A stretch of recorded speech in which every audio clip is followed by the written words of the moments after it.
This is The Weekly Set, the official podcast of TVEnthusiast.com. Episode 81, recorded November 3rd, 2016. Hello, everybody, and welcome to The Weekly Set, the official podcast of TVEnthusiast.com. I'm your host and editor-in-chief of TV Enthusiast. My name is Tyson, and joining me today, as always, is our keeper of comics here at TV Enthusiast, Will. Hello. So today we're going to be talking about Westworld, Black Mirror. We're also going to be talking about Legends of Tomorrow, Supergirl, Marvel's Agents of S.H.I.E.L.D., and I'm going to run through a few other shows in rapid fire. So let's get started. I'm going to start off with the rapid fire, talk about some shows. So, People of Earth debuted, on Halloween, but the first episode went online a little bit before that. Pretty decent show, pretty funny. It comes from Conan O'Brien, and it's about a guy who goes to an alien support group or alien abductee support group and, ends up kind of figuring out that he was abducted himself. Even though he was really skeptical and thought it was like some weird story where he was just kind of mostly making fun of them. And then he like realizes somehow that their stories line up with something that happened to him. So it's pretty funny. It comes from Conan O'Brien's, studio, Kanoko. Yeah, it's a pretty decent, funny show. Also, I recently watched, Stand Against Evil. First episode as well also became available up on YouTube. It's an IFC series. This is kind of a ripoff of Ash vs. Evil Dead. But it comes from Dana Gould, who's a writer on The Simpsons, during one of its more popular eras. And, yeah, I mean, it's still good. It's definitely has like that Ash vs. Evil Dead feel to it, but less gory. But, it's the best part about it is the main character just being such like a grumpy old man that's kind of sexist, constantly making comments. Just John McGinley being John McGinley. Yeah, it's really funny though because like there's he lost his job when he attacked some woman and then at his wife's funeral, and then they have this new sheriff that comes in, she's a woman, and every time like something and it's stuff that's happening that's really like supernatural and like that you wouldn't expect, but she'll get caught in a situation and he's like, typical like a woman. I was on the job for all these years and no demon possessions then, you know.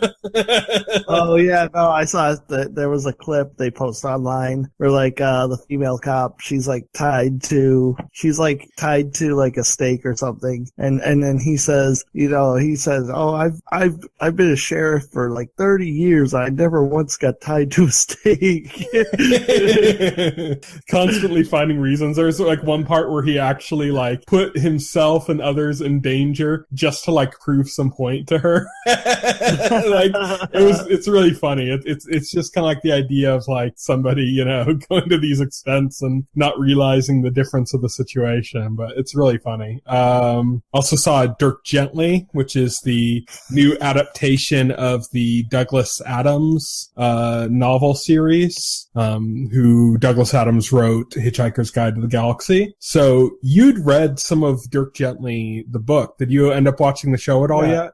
I read the book. I haven't watched the show. Okay, so it's pretty good. It's really funny. It kind of has like a Doctor Who meets Sherlock vibe to it. Yeah. It's just kind of crazy. I think my favorite part in the episode, without like really spoiling something, had to do with somebody saying he was gonna asking if he should take the shot, and then something really funny happened. So anybody who's watched it would know. But yeah, it's just kind of like this obscure situation with this detective that just kind of meanders from one place to another because everything's connected, and he comes into contact with a guy, realizes that the guy should be his assistant even though he doesn't want to be.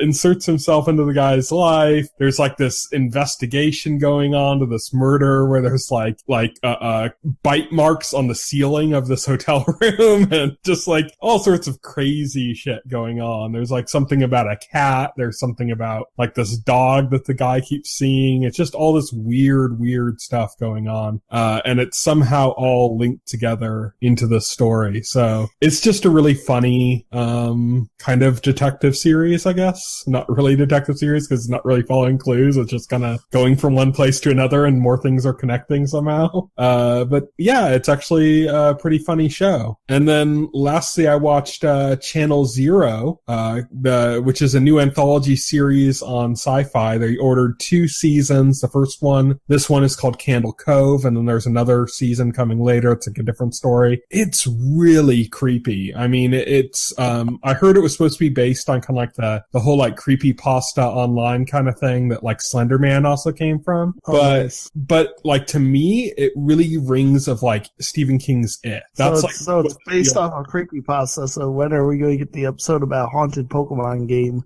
I don't know, but this season right now feels a lot like It. Really? There's like this like children's show that like didn't really exist. Like only kids were able to see it, and they were only able to see it like through static on TV or something. And it was like this like puppet show about these pirates or something, and this like evil skeleton that got let loose and was like hurting people. And then these kids start like they all like showed up like dead, like hanging from trees with all their teeth missing. Jesus Christ. And there's like this like monster thing that's like made out of teeth that like eats teeth. And it's just weird. It has that kind of like Pennywise vibe from It, where you had like the clown that was like this image and like the kids, and it goes back to their experiences when they're kids, but they're adults now. And then it's like it starts hitting a new generation of kids, and the adults have to kind of come together to try to figure out how to stop it. And it's kind of, that's like the vibe it's got. The main character is like this psychologist whose brother died, his twin brother died, and he had moved out of town, and he's drawn back to the town.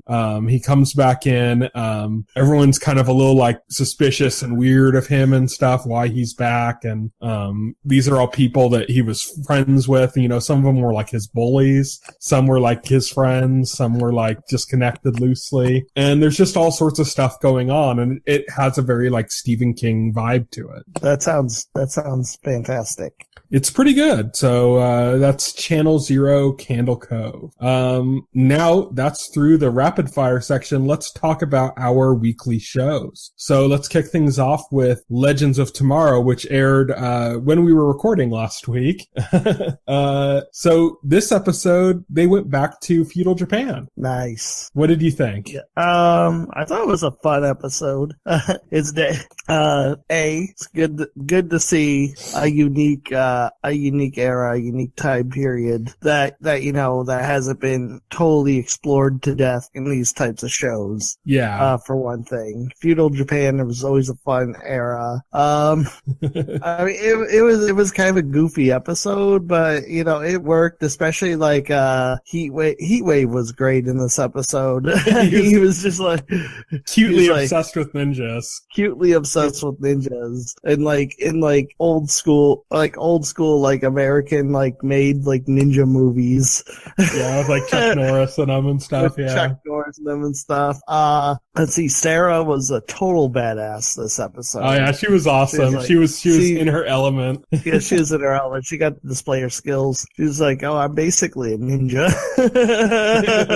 That was great. It was a conversation between Amaya, Vixen. Hey, partly my wish came true. We finally have somebody that's time traveling with them that's from a different era. Yeah, there you go. They were Vixen finally gave Mick somebody to kind of act off of too. So, but Mick's talking about how much he loves ninjas, and Vixen's like, they don't exist, and Sarah's like, well, they do. I'm kind of one. Yeah. The whole thing, Vixen not liking Mick, because Mick is like an unrepentant criminal. And that's how the episode started with, we talked last week about how Rip Hunter was killed, and his last words were time traveler, because he couldn't just say yellow speedster or something more accurate. Rip Hunter. Is it? No, not Rip Hunter. You're talking about Our Man, Rex Tyler. Rex Tyler, that's it. Rip Hunter. inventor, Rex Tyler. Similar enough. Shred meanly. I don't know. Dirk gently. Exactly. We're all the same. But anyways, Vixen, she snuck on board. She knocked out kind of all the legends, or most of them, and then confronted Mick and started attacking him because she thought Mick was the one that killed Rex. I'll just say Our Man. She thought Mick killed Our Man and started attacking him, and then she got knocked out by Nate, our famous little time detective, who can now turn into metal. Who can now turn to metal thanks to the serum Ray gave him, which is like, now it's super convenient he has powers. And I guess that brings us to the weak point of this episode, which is this episode was mostly centered around Nate, and he is such a boring character. So far. He's like, because the whole episode is like, he gets these powers, and then he's like training with, Ray, yeah. Training with Ray, and then they go too far, and they blow open a door or something on the ship, and they end up falling into the void of time. And as one does. As one does, yes. I was trying to think of a description. I was like, the void of time. That sounds fantastic. Okay, I'm going with that. But they end up in feudal Japan, and so the episode is mostly about, because he ends up there first, and he ends up being taken in by a local woman, and I guess her grandfather, or was that her father? It's her father. Masako and Ichiro Yamashiro. Yamashiro, yep. She gets so her father and her, they take care of him. There's the local evil warlord who wants to forcibly make her his bride because of course. because plot. This is what happens. So this guy decides to be chivalrous and stop the bullies using his newfound powers, which suddenly do not work. And he gets performance anxiety, and he can't get it up. He gets performance anxiety, he can't get up, and so he gets stabbed. And he is beaten down so embarrassingly. And the samurai do a very poor job and just don't finish him off for some reason. Yeah, they just stab him and leave him. They're like, eh. And the other guy's like, why didn't you kill him? And he's like, geez, I already stabbed him. Isn't that good enough, Frank?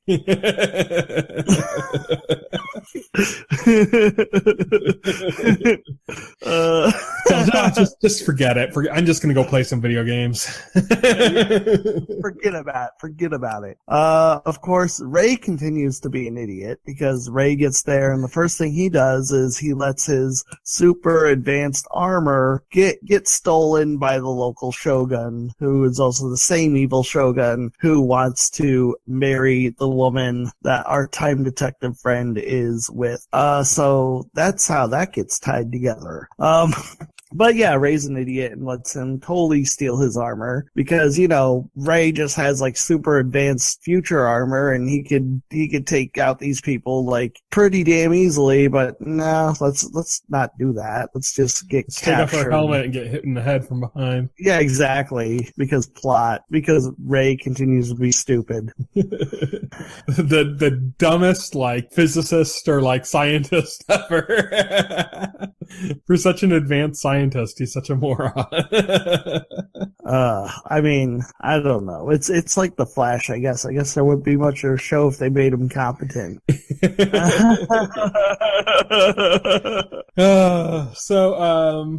Masako's meant to marry this shogun who has a reputation for being particularly brutal to his wives. He's got super armor now that they literally have to find a way to relieve him of, or they cannot. Literally, they can't win now, thanks to freaking Ray.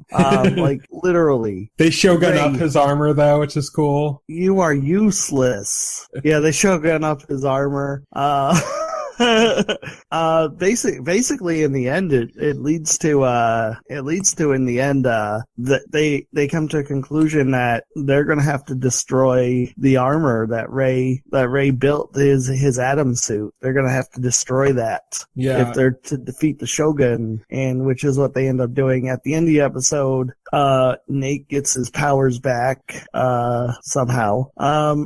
He's just able to use them again in time to help defeat the Shogun, and Ray's Atom suit gets destroyed. Yeah. And now Ray's bummed because now he doesn't have superpowers anymore, and it's like, oh, well, I mean, you'll get them back, I'm sure. Meanwhile, Sarah had a badass fight with, yeah, Sarah and Vixen. The Shogun's head samurai. Yeah, the Shogun's, that's still like the best part of the episode for me. That and Mick seeing real ninjas. That and Mick seeing real ninjas. Sarah, you see the ninja hopping in the tree behind Mick, and then Mick gets that look in his eye, like, oh my god. I gotta say, everything about this episode was pretty damn boring, except for Mick and Sarah. They made this episode just for their scenes. Yeah, especially the scenes where they're all Mick, Sarah, and Vixen were together. It was like the best. Just those interactions. Mick loving ninjas was just awesome. That was just he was like, he's like, I don't want to hurt you. I love ninjas. Yeah, I love ninjas. And then he got all bummed after they left because he wouldn't be able to prove that he met real ninjas. Like a big Until kid. When Vixen gives him that ninja star. It was awesome. But we also had a little subplot going on that's kind of related to a bigger overarching plot. Oh, that's right, because Firestorm, Jackson and Stein, they discover a hidden room on the ship that Rip Hunter was hiding from everybody. And in this room, there's really nothing interesting in that room at first. There's a huge lot armory. of Yeah. It's a huge armory, but they really can't figure out why Rip was hiding the fact that there were weapons on the ship. So that doesn't immediately make any sense. But then they find something very interesting indeed, and also annoying because we're not let in on what this is. They're keeping us in suspense over this, and I hate them. But it's a message from Barry Allen from 2056. Yes. 2056. Apparently it's a message about something, and Barry implored Rip to keep it secret from the rest of the team for reasons, probably just plot. Yeah, because plot. Plot. So now they know this secret. They're keeping it, even though they know it and they're not supposed to know it. They're keeping it because keeping secrets on a CW show never goes wrong. I know, yeah, because it's tradition. They're like, we gotta keep the secret. And Jackson's like, why? And it's like, we're on a CW show. So yeah, that's pretty much it for Legends of Tomorrow. Next week, I think they're doing some kind of I think it's Civil War, Revolutionary War, but with zombies or something. So they're finally starting to kind of embrace their Doctor Who-ness. So next week is Jonah Hex. I don't know. I'm not sure if that's the right era or not. They're going to some era, and there's soldiers that are zombies. Okay, that's all I know. I always assumed from the previews that those shots and the shots of Jonah Hex were from the same episode, but maybe not. They could be. They could very well be. But yeah. So that's going on. Vixen's still with them, so I'm happy about that. Now we just need to get Jonah Hex on board the Wave Rider and get rid of I don't know, Ray. He doesn't have a suit anymore, so just get rid of him. Well, he's an idiot, and now he doesn't have powers. What is the point? Yeah. But that'll be fun. They're finally starting to embrace their Doctor Who-ness. They're finally time traveling and stuff. Yeah, the time traveling. It's starting to grow into itself. Hopefully this continues in a positive direction. Mm-hmm. I just think now the writing has to start getting a bit smarter. Yeah. So hopefully it does that, because this is like I said from the beginning, this is a show with literally endless possibilities of what they can do. And they mostly squandered those possibilities in the first season. I also think it's kind of funny though that it's like, the Flash is all like, hey, do anything in the past and Cisco's gonna lose a family member. Oh yeah. Somehow. Unrelated. But, kill a shogun in ancient Japan, or a famous shogun in ancient Japan. No consequences. Just go on your merry way. No consequences at all. There's no flashpoint happening with Legends of Tomorrow. They can do anything, and Which, there's no in reality, flashpoint. I mean, the further you go back, the more any small change you make is going to have a more drastic effect, Oh, because yeah, it affects exactly. generations and generations, and it just keeps multiplying. See, but it's like, if you think about it like that, you're gonna lose your mind. I don't know if Doctor Who even has like a satisfying explanation for like their time travel shenanigans. They probably don't. I've heard the phrase Timey-wimey? wobbly timey-wimey stuff to be like sort of like their way to like hand wave away some of the concerns with time travel. They do. They do that a lot, definitely. I think they're a little bit more confident in it than Legends has proved to be, or The Flash. I just think it's weird, the disparity between The Flash and Legends, considering they take place in the same universe. Oh yeah, it is weird, that disparity. Like, people point it out, and I'm just like, yeah, just turn off your brain and accept it, because you'll go. It's like trying to explain the freaking like the time remnants or something in like The Flash last season. God. like that was like the biggest ass pull I've ever seen, and they and even the writers like very obviously couldn't like explain how that even worked. It was just a thing. I was like, oh, okay. Speaking of those shows being in the same universe, there's another show that's kind of in the same universe, but in a different dimension, I guess, which is Supergirl. And Yes. So in this week's episode, they kept referring to it as an alien fight club. That is a very incorrect term. It's alien gladiatorial matches is what it is. Yeah, Fight Club wasn't about gladiators. Fight Club was about willing people fighting each other to feel alive. That's very different. Fight Club was willing participants, not people like captured and forced to fight for the amusement of others. Yeah. I guess Alien Fight Club just sounds kitschier than alien gladiatorial matches. Yes. So this episode featured Roulette. She jumped onto the show. She's played by the actress who played Sky's mom in Agents of S.H.I.E.L.D. And also she's been on The 100. She was in Dollhouse. Okay. She's been in a lot of genre stuff. I did recognize her immediately from Agents of S.H.I.E.L.D. like 2 seasons ago. I was like, yeah, that's Sky's mom. I know that chick. So she plays Roulette. She's the one kind of running the show. What else happened this episode? Mon-El was able to convince Wynn to take him out around the town partying, which kind of just went badly. Not horrifically, but still badly. And we got to see the investigation into this alien fight club revealed that Miss Martian is one of the people in the fight club. She's one of the combatants, and seemingly like the only willing one, or one of the only willing ones. Sorry, I got disconnect there. Oh, okay. I was saying that Miss Martian is in this alien fight club, and she seems to be a willing participant. Mon-El, something about Mon-El. Oh yeah, I already went past that. I said Mon-El convinced Wynn to take him out and go partying, and just to take him up surface side, and he just kind of turned out to be a bad idea. Not really horrifically bad, but they got in trouble. They got scolded. Okay, yeah, and then Miss Martian is part of the Fight Club. Like, a lot of this episode is John coming to grips with the fact that there's another Martian, but she's not really being receptive to him. And then she's part of this Fight Club thing. And then John's, like, attachment to her leads to John getting captured and forced to fight her in this Fight Club. Supergirl puts a stop to that. Yeah, they shut down the Fight Club.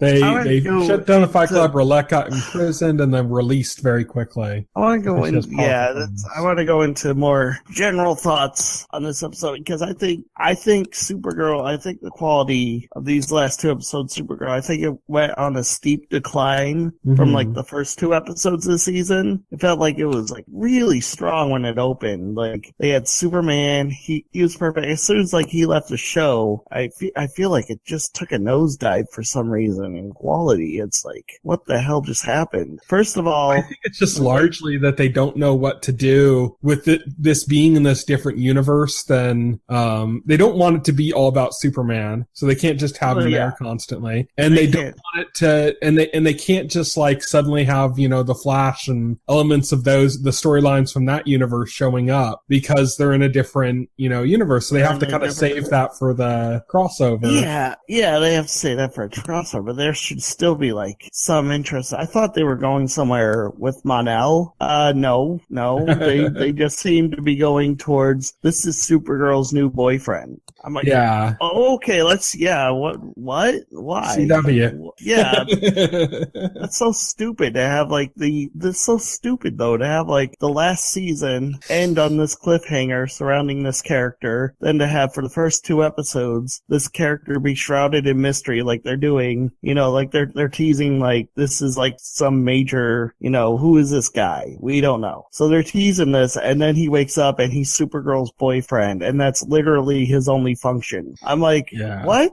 That is just stupid writing. Why? I think what they're doing right now is similar to what Agents of S.H.I.E.L.D. was doing in its first season. They're just kind of treading water because they don't know what to do. Yeah, I think so. I think they're really focused on the idea of this universe that connects all of these together, and Supergirl's kind of the odd one out. And they're going to temporarily cross them over to do the crossover. I really kind of hope they find a way to make that a little bit more permanent than this temporary thing. Like, they really should find a more permanent way for them to cross over because it just, it's the Supergirl universe, it still feels so disconnected. It does. And they need to figure out a way around that, that's better. So maybe they'll do something similar to the way that, you know, like Harrison Wells, coming from Earth 2 or not Earth 2. Yeah. Apparently, according to interviews, there's no real plans to connect the universes at all at the moment.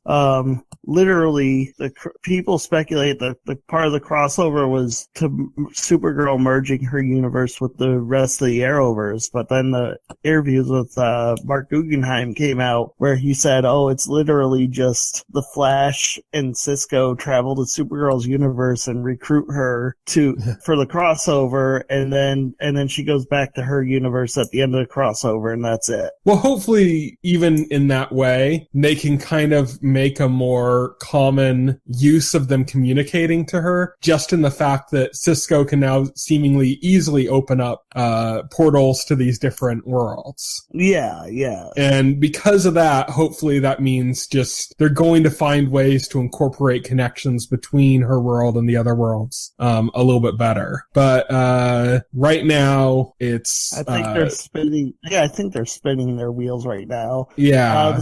The stuff with Cadmus was perfectly fine. The first two episodes, I thought, like that Cadmus lady, she looked like they were building her up to be a good villain, and then as soon as Superman leaves, like, this Cadmus stuff isn't brought up again. They just forgot about her. Yeah, they just forgot. Yeah. Now Guggenheim's like, oh shit. Oh shit. now they got this. At the end of this episode, it's revealed that the female Martian isn't actually another survivor of Mars. She's just another white Martian, or maybe she's the same white Martian from the first season. I don't know. But yeah, so she's actually playing John. So that looks like another major villain. But she did mention that she mentioned a story about being saved by a white Martian. So maybe this is a white Martian that actually has regret or something. But obviously isn't going to tell Martian Manhunter that she's a white Martian because she knows that'll just go badly. Yeah, that'll just go bad. Maybe she is a good guy or something, and they're pulling like a swerve that way. They could be doing something like that. It's just, one of the major problems is there's no sense of where we're going in terms of plot because they don't know where they're going. It's like because Manel didn't turn out to be a major plot point. He's just like Superman light, basically. Superboy. He's just Superboy. Yeah, exactly. He's just Superboy. Do we need Superboy on the show? I don't think so. I mean, unless they do something interesting with this character, he's just taking up space. Supergirl doesn't need a forced love interest that literally falls out of the sky for her. Yeah. That's just stupid right there on the face of it. It's like, if she's gonna have a love interest, at least have something happen naturally with like an established character. You know, it's like that's not the CW way though. Don't just like literally force romances to happen just because this character has no. If you can't justify this character's existence outside of giving Supergirl somebody to like kiss and hug every few episodes, then the character shouldn't be on the show. It's again literally CW. Yeah. This is the kind of stuff we see in the Arrowverse a lot, these kind of forced romances. We had a lot of complaints about that with the Flash. A lot of that seems to have resolved, not all of it. Yeah, a lot of that seems with the Flash, because it was like literally, it's the same thing with like freaking Patty from like season 2 of the Flash. Yeah. Like she appeared out of nowhere and you thought this might be an interesting, no, she's just a love interest for Barry and now she's gone. Yeah. Forever. They literally did nothing with that character except, again. And now I'm on a train to my home planet. Choo-choo, motherfuckers. Yeah, I'm on a plane back to my home planet. And then they have a thing that says, Patty never made it home. She died on the way. Yeah. You just see like the cell being slid up off the page, like The Simpsons. Yeah. So let's talk about a better comic book show. Let's talk about Marvel's Agents of S.H.I.E.L.D., which continues to kill it. You mean the show that currently doesn't have any forced love interests? That's right. The show that's currently killing it with its Ghost Rider storyline. The Ghost Rider. This is Let's just right up front address the big thing, which is... Okay, I just wanted to say quickly that I think this is my favorite season of Agents of S.H.I.E.L.D. so far. I really think what's happening is totally awesome. The villain stuff is much less interesting, but what they got going on with like Ghost Rider is so awesome. Yeah, the villain stuff is much less interesting. Yeah, I would say so. But the stuff with Ghost Rider and then the stuff with the director of S.H.I.E.L.D. and like now he's clashing with Coulson and his team. That's pretty interesting stuff, Yeah. So the big thing of this episode is that we saw the origin of Robbie Reyes's iteration of Ghost Rider. We said it seems to be Johnny Blaze. It seems to be Johnny Blaze. He comes in on a motorcycle, right? He's the Ghost Rider, and he gives it to Robbie Reyes. Robbie Reyes says it was the devil, but then all Robbie Reyes ever saw was the flaming skull, having him come in on it really obviously implied this was Johnny Blaze.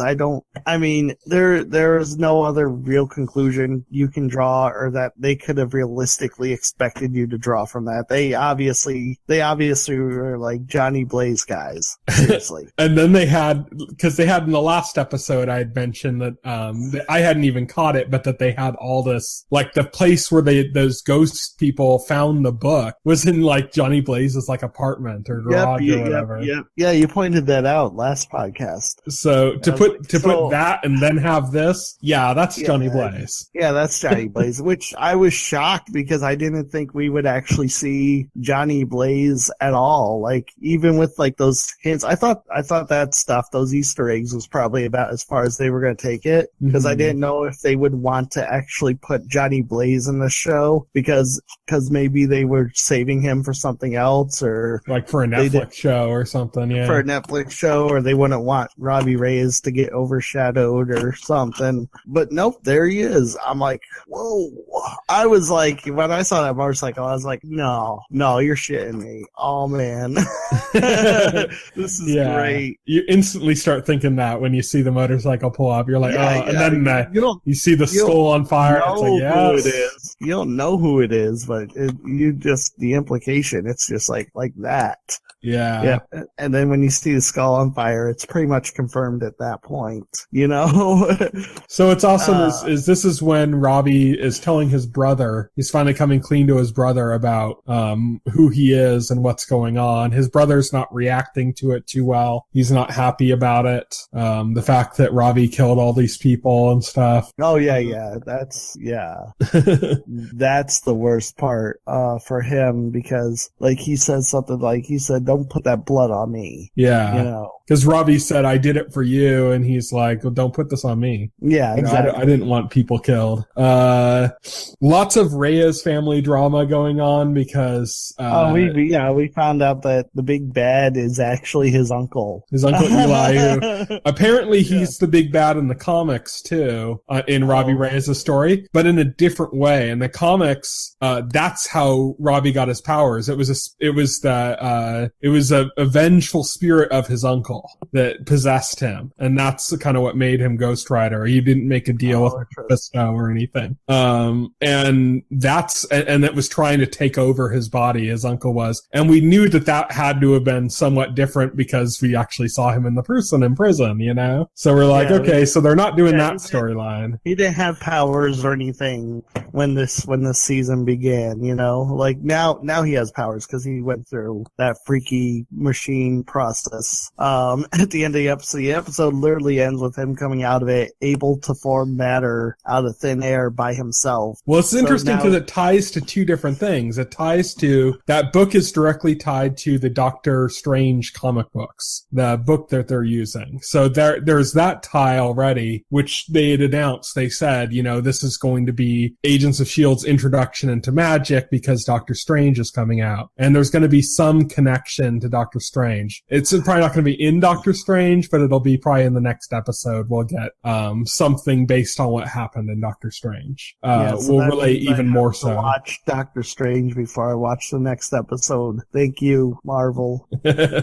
I want to watch Doctor Strange very soon, but I know, I do too. It looks good. And I hear it's one to check out in 3D too. Oh, really? Okay. Yeah, I hear the Inception-esque stuff and all the kind of trippy stuff is supposed to be really good in 3D. So they're saying it's like the best 3D since like Avatar. So that's what I've been hearing. So that's cool. I'm really looking forward to Doctor Strange. But the other connection that they made with all of this stuff going on is to Agent Carter. They flat out mentioned Agent Carter first off. I think it was Simmons mentioned Peggy Carter, and they were talking about the Dark Force creating the matter. That's the Dark Force. That was what happened in the last season of Agent Carter. That was like what was all about, was Dark Force. So it's the same thing basically. It's just instead of opening another dimension through science, they did it through magic and science, I guess. Like a combination of the two. Magic and science. Where I come from, they're the same thing. But yeah, so that's kind of what's going on. That's a Dark Force that he's controlling somehow. We'll have to see how it plays out. It's going to be a little bit different than it was in Agent Carter, because in the comics, Dark Force has affected a bunch of characters, but in different ways. Not all the same. So that's interesting. And then, like you said, Eli seems to be the big big bad of the season. I don't think we have quite a lot of investment in him yet as a villain. We have investment in him because he's the uncle of Robbie. Yet. Yeah. We only have investment. Yeah, he hasn't done anything as a villain yet. Like, literally. So this is like we just found out, like, he is not just this poor sap who got sucked into unfortunate circumstances and ended up in jail, like we've been led to believe, but that he's actually has nefarious plans, nefarious ideas. He's a mad scientist with a god complex. Yeah. And also in this episode, Ghost Rider killed the main ghost, the woman there. So it's wiped out all those ghosts now. Yeah, all those ghosts are dead. So now we're just left with his uncles, which is gonna probably come down to Ghost Rider having to take down his uncle with S.H.I.E.L.D.'s help. Maybe with Johnny Blaze's help. Maybe, yeah, no, I doubt that. That would be cool, though. Johnny Blaze is not going to get actively involved in this season. I'll eat my hat. It would be cool if all of a sudden you had Ghost Riders on screen. It would be cool. I don't think their special effects budget allows that. They just mirror it. Mirror it. You literally see like composite paint over the white stripes on Reyes's clothes or jacket. That kind of brings us to an end of Agents of S.H.I.E.L.D., though. Agents of S.H.I.E.L.D. is going on hiatus until the end of the month. It's coming back, I think, on November 29th or something like that. So, somewhat, I guess, maybe related to the election, and they kind of just said, well, we got to take a week off for the election. Might as well just take the next 3 weeks off and call it a hiatus. So it's taking 3 weeks off for hiatus? Yeah, it's coming back on November 29th, I believe. Well, that sucks, but I guess that means I can catch up on other stuff in the meantime. Like, maybe watch Dirk Gently. That would be a good one, yeah. So, Agents of S.H.I.E.L.D.'s going to be off. Everything's off on Tuesday, so, like, The Flash won't be on Tuesday and stuff, too. That's just because of the election. Nothing to watch this week. It's just our impending apocalypse. Just because, yeah, exactly. Just because Trump's going to be president, everything has to, like, go away. It's not fair. The whole world's going to go away. The whole world, I mean, yeah, we're going to be nuked on Inauguration Day. So, thank you everybody for listening to our last podcast, by the way. Before the end of the world. Goodbye, world. It was nice knowing you. But now we're going to move on from Agents of S.H.I.E.L.D. and everything. Let's talk about Westworld. So in this episode, Logan, William, and Dolores arrive in this lawless town, based on their actions in the last episode. They end up going, out to, they encounter, oddly enough, the guy that runs this town is actually Lawrence, who was with the Man in Black, but the Man in Black killed him and drained his blood in order to save Teddy. So this is another, like, vague suggestion that there could be two timelines. Yeah, it's another vague suggestion there could be two timelines. It's not certain, because, you know, they haven't shown it yet, but there could be, like, two that look the same. Or they're deliberately teasing this. Oh yeah, they're fucking with us big time. They're fucking, because we see the Man in Black slit Lawrence's throat, you know, and then hang him up and then hang him from a tree to drain him of his blood, so that he could give that to Teddy and get Teddy back on his feet, because the Man in Black needs Teddy now, more than anything. And immediately after that, we see William and Logan with Dolores, and then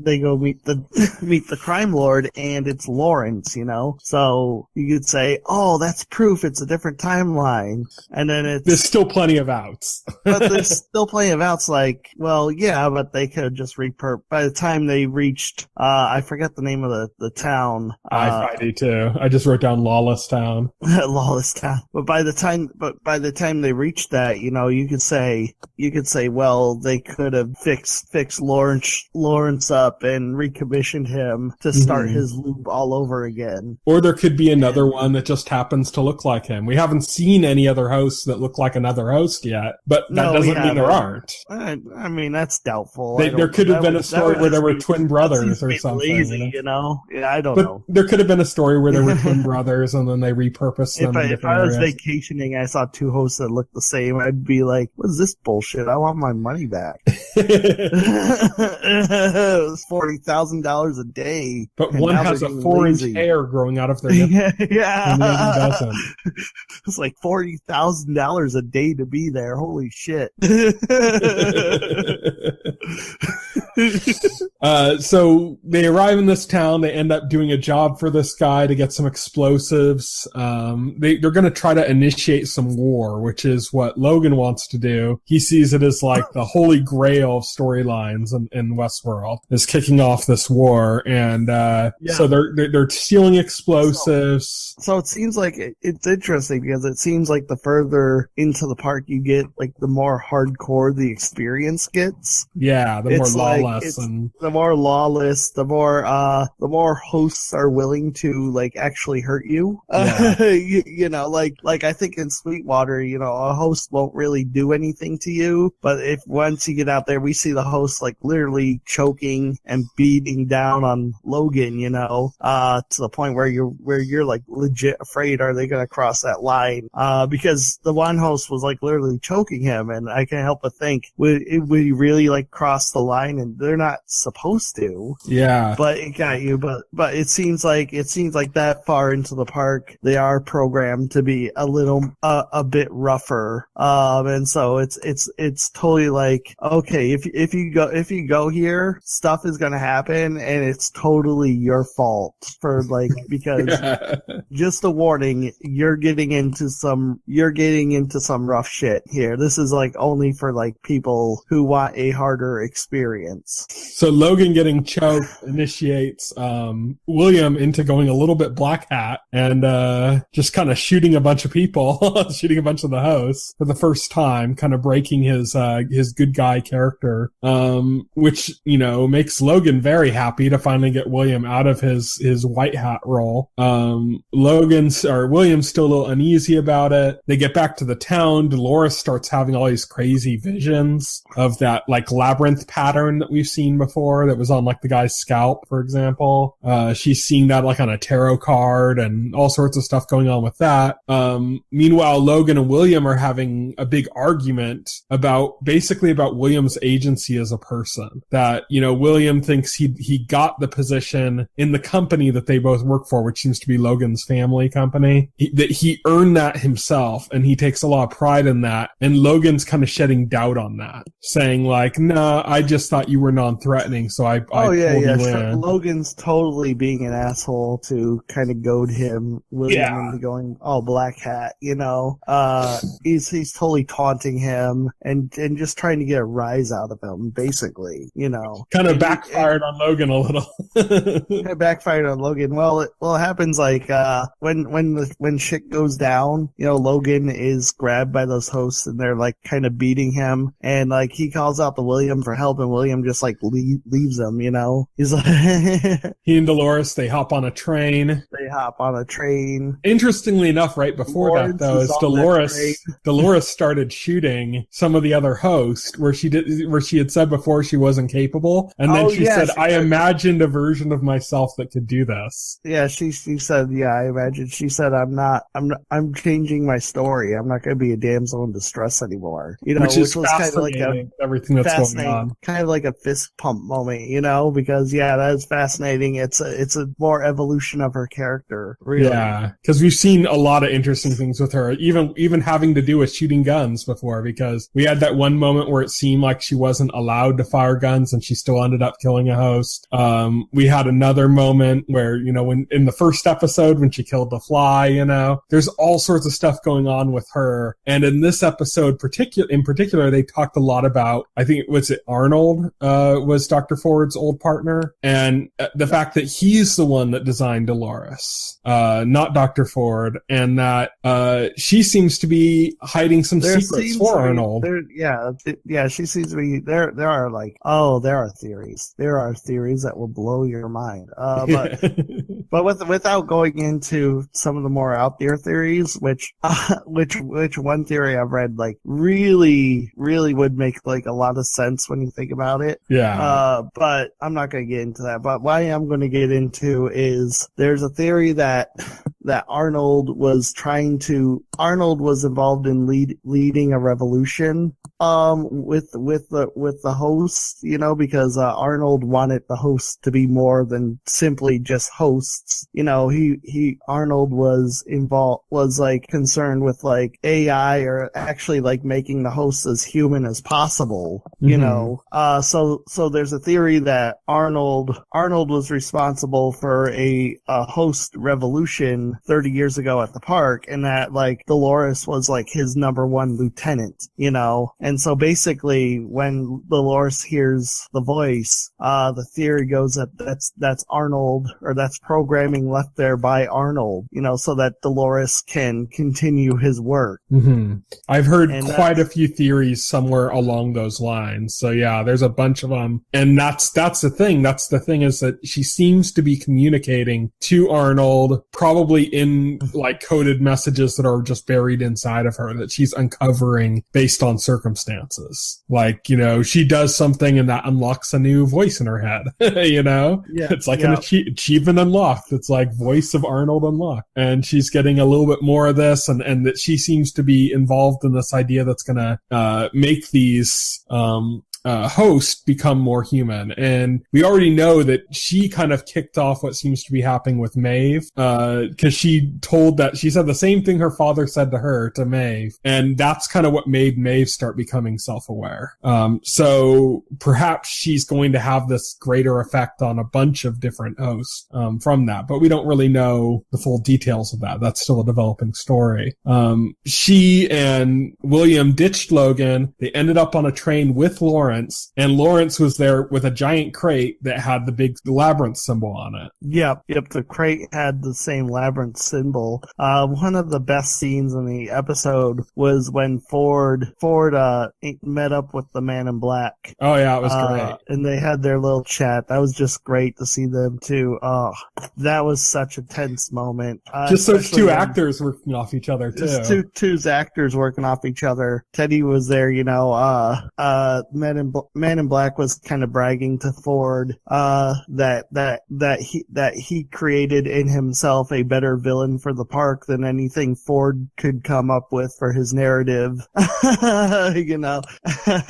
And I thought that was cool. What was really best part was when Man in Black taunted Ford.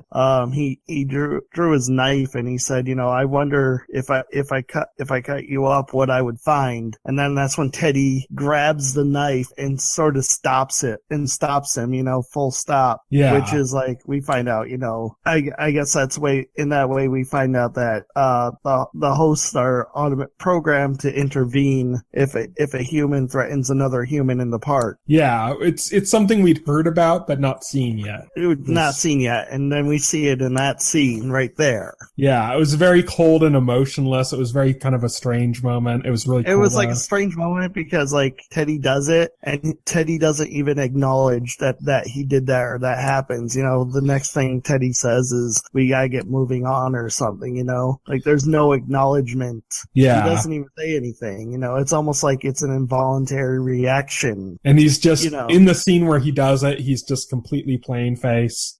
He's just like a machine at that point. There's no personality there. That was really fascinating. Yeah, I agree. That was probably the best scene in the episode. I pretty much love everything with the Man in Black in it. And him interacting with Ford was awesome.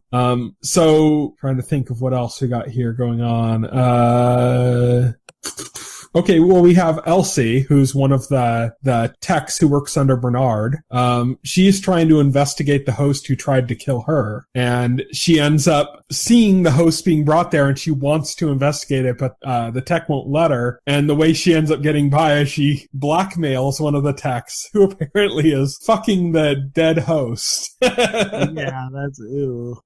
Has some kind of like necrophilia fetish and is like fucking the dead hosts that are coming in to be service. And so she blackmails this tech and is able to kind of dig around inside this robot, and she finds something in the host arm, and it's a way of relaying a signal, and we find out that's why that host had gone off course, is it was trying to get to a higher ground so it could send some kind of message or data outside of the park. So there's some kind of like corporate espionage going on. Kind of, that was interesting as well. And then at the end, Maeve seems to be fully conscious now. Yeah, because she wakes up when that poor tech is playing with his bird. Yes, and then she looks directly at him and she says, "We need to have a talk." It seems like she is fully aware. Yeah, or at least she's aware that something is going on. So what's interesting here is that tech, he's not supposed to be a programmer for these robots, for the host at all. He's not. But he's been tinkering with it. Part to tinker with because he wants to he wants to get that bird working to prove that he's a competent programmer, and he thinks that's going to impress people and probably get him a job as a programmer in the park. What's interesting here is that Maeve talking to him specifically after they identified that is implying that she's going to have him rewrite some of her code. Maybe. Or adjust her programming somehow. I mean, if she's even aware that that's a thing that's going on. We don't know how aware of the situation she is. Yeah.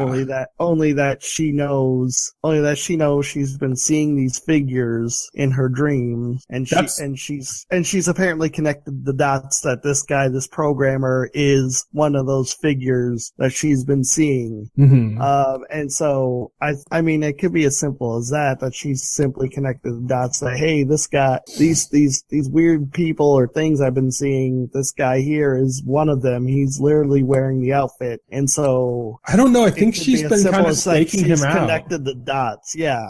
I think she's been kind of staking him out because throughout the episode, I think she's been conscious the whole time. Yeah. She's showing up for repairs for him like 2 or 3 times, and he kept going like, what? Her again? Like he was confused. Like, why is she back so suddenly? And to me, that implied like she went and basically got herself killed so she could be brought back there, and she was completely awake but not showing it, and she's basically observing what's going on. And then she chose that moment to act. So it seems like kind of calculated to me. And the fact that they establish that this guy is tinkering with programming when that's not his field seems to directly imply that that's what's going to happen here. That he's going to somehow mess with her code. Whether that's what she wants initially or what ends up happening later, that's what it seems to be building towards.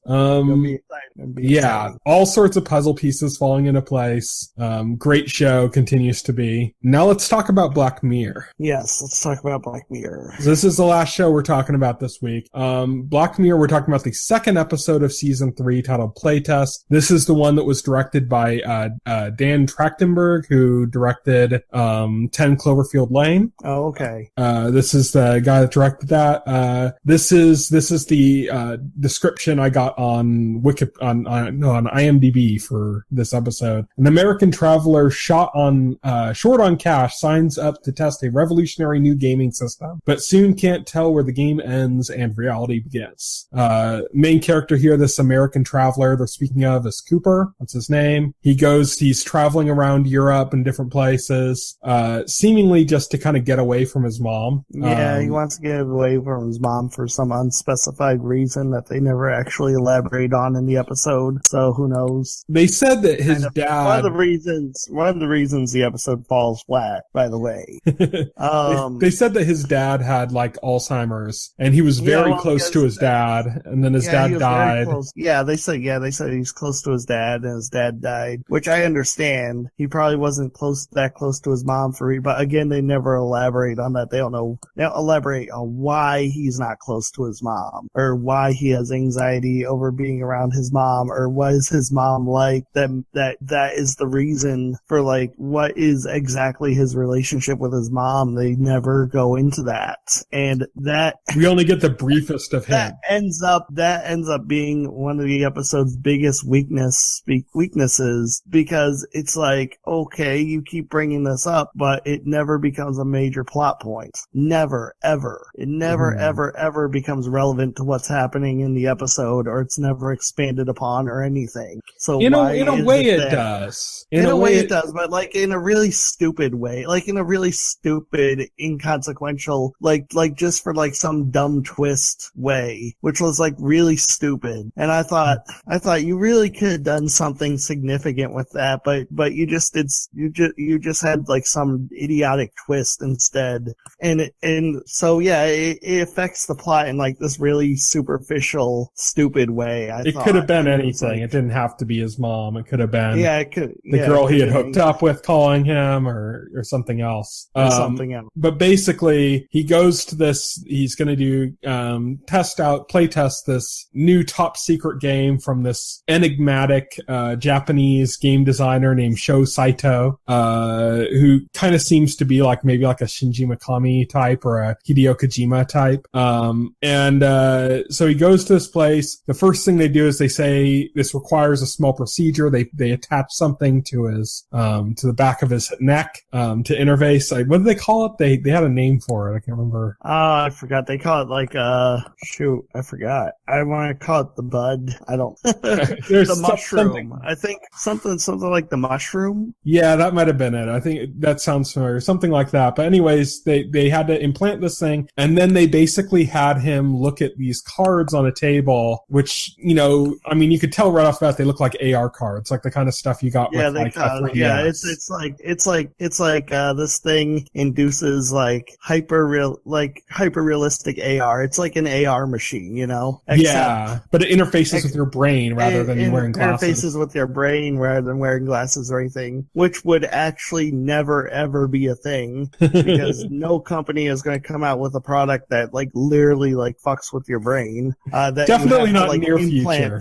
Yeah, that you have to implant into yourself like that. I could actually see it happening, but not near future. Like there has to be a lot of stopgaps before you reach that point. There have to be a lot of stopgaps. Like the idea, like I get part of my I had such a beef with this episode, not just because like conceptually it was fine. Mm-hmm. I just feel like they didn't do much with the concept, except for like have it be like some kind of horror version of Inception, which was I really thought going through the whole thing is you go through the experience of the episode and you go through what he's doing and you're expecting some kind of payoff at the end. You're expecting a payoff at the end of it, like some kind of twist or some like maybe like a moral or something. Like all the best. If you look at like Black Mirror is an anthology show, like the Twilight Zone or the Pastors. If you look at like the best episodes of Twilight Zone, the ones that you can really point to and say that's a damn classic. They always have like this twist, this payoff ending that imparts some kind of moral or some kind of message to the episode, that relates to what happened in the episode. And it's usually something ironic. Yeah, like a guy who he wants to be alone. There's a nuclear fallout. He's the only person left on Earth. He has all the books he can read, and then his glasses break, or right, always something like that. Yeah. So I was expecting like some kind of ironic ending, And Black Mirror's done that before. It's done these. Yeah. The way you were talking about Black Mirror, like Black Mirror has done that before, you know. So I was expecting this here, and it really ends in such a dull, predictable. The ending is literally he dies, and he dies for like a very stupid reason that is not ironic and is not a twist, and does not impart any sort of message other than the fact that I guess the message is idiot game designers made a stupid thing that will kill you if your phone goes off while you're using it. Don't break the rules, because basically the only reason his phone was on, which is what allowed that message to come through, which is what killed him, was because he snuck a picture. He snuck a picture. He broke an NDA or whatever. I just thought, oh, that's lame. That was like super lame. I was like, I totally thought they were setting up kind of like a Willy Wonka type thing when they first started. I thought they were like the actual Gutsy episode were fine. Like the haunted house thing, it was cool how it like kept building and building and kept getting crazier and crazier. I was kind of exhausted with all the Inception stuff towards the end, you know, all the fake outs. Like that was, I thought that was kind of dumb too, when they kept like, they kept having these fake outs where like he would like wake up and he'd be in this situation and you'd think, oh, that's the end of it. And then he wakes up again and it's like dream within a dream within a dream type thing towards the end of it. I thought, okay, you're spinning your wheels. He basically died right when they set up the first thing before they even put the phones on the table. Yeah, they reveal he just instantly died immediately because his phone rang, because it was his mom who he was avoiding, which would have had more impact, I thought, if they actually went into what his relationship with his mom was, besides the fact that, or even during like the episode when, you know, they could have had that, like they could have used that to really fuck with him or expanded on that, you know, and it would have had like more meaning than. Well, they did have one of the little kind of Inception moment things. He did go home and talk to his mom.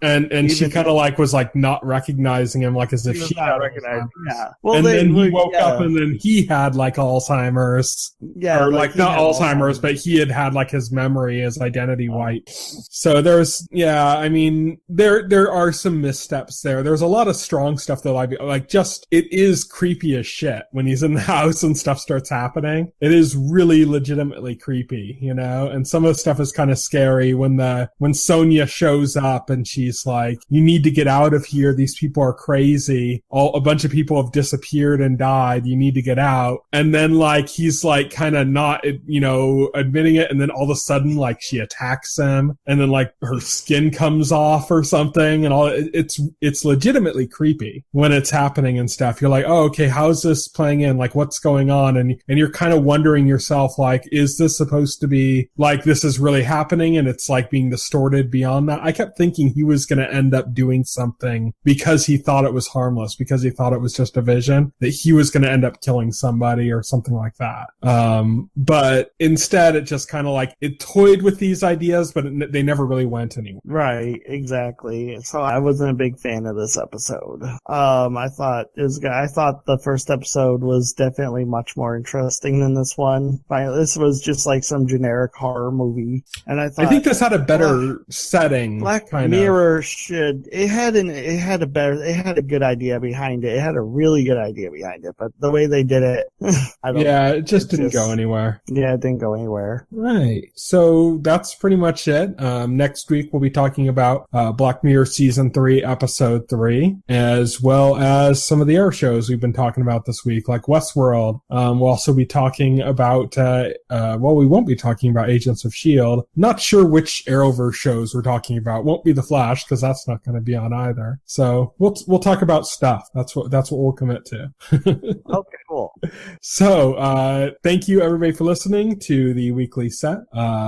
You can reach me on Twitter. I'm at Tyson Gifford. You can reach Will on Twitter at Voxel Hero. You can check out our Facebook page and our YouTube channel, as well as our site, TVEnthusiast.com. You can subscribe subscribe to the podcast through any major podcast client like iTunes or Pocket Cast, just look up TV Enthusiast and you should find it. The entire backlog of our podcast is available on our YouTube channel. So if you go to a podcast client and you can only see the 2 most recent episodes, you want to check the rest of our episodes, find our YouTube page by going to TVEnthusiast.com, clicking on the YouTube section, you'll go right to there, and our entire backlog of our podcast is up there. As well as some other stuff we've done. If you want to watch Hannibal Season 3, and then after each episode you can listen to Will and I talking about it. You can listen, exactly. Go do that. So there's other stuff there. There's stuff we used to have a show where we talked about kind of like the Marvel and DC shows. You can watch that as well, or you can watch Game of Thrones discussions. There's all sorts of stuff you can check out on there as well.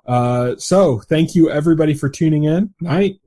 If you would like to voice your opinion, send an email to theweeklyset@TVEnthusiast.com. TV Enthusiast is a part of the Enthusiast Media Network. Stay tuned to TV Enthusiast and the Weekly Set podcast for more